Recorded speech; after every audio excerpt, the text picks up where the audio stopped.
Disebutkan macam-macam siksa kubur yang mengerikan berdasarkan hadits-hadits Nabi.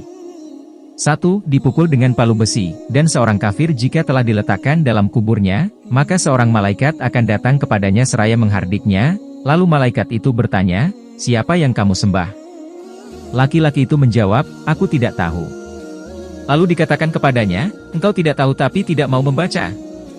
Lalu dikatakan kepadanya, "Apa yang kamu katakan tentang ini, Muhammad?" Laki-laki itu menjawab, "Aku mengatakan sebagaimana yang dikatakan oleh manusia."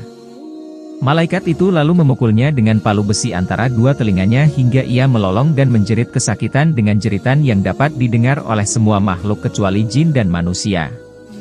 2. Digigit ular. Salah satu hadits yang dikemukakan adalah sebagai berikut, akan dikuasakan atas orang kafir di dalam kubur mereka sebanyak 99 ular besar yang akan selalu menggigitnya hingga datangnya hari kiamat. Sekiranya ular tersebut menyembur ke bumi, maka tidak ada tumbuhan hijau yang dapat tumbuh. Dalam hadits Imam Ahmad yang lain disebutkan, akan didatangkan untuk orang kafir 2 ekor ular yang menggigitnya dalam kubur, yang satu berada di kepalanya dan yang satu lagi berada di kedua kakinya. Setiap keduanya selesai menggigit, mereka kembali lagi menggigit hingga datang hari kiamat.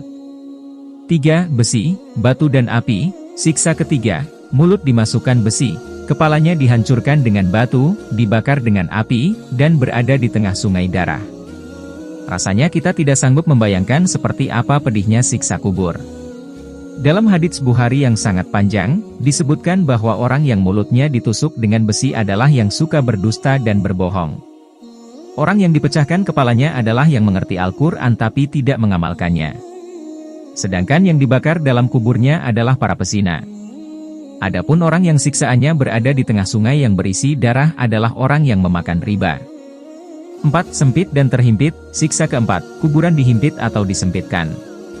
Dalam hadits Abu Dawud salah satu siksa kubur. Lalu kuburnya disempitkan hingga tulangnya saling berhimpitan. Begitu mengerikan bukan? Berbagai siksa kubur yang disebutkan dalam hadits tadi.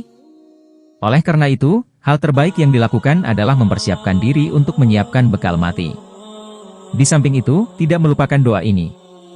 Ya Allah, sesungguhnya aku berlindung kepada MU dari siksa kubur, siksa api neraka, fitnah ujian kehidupan dan kematian, dan dari fitnah Masihid Dajjal.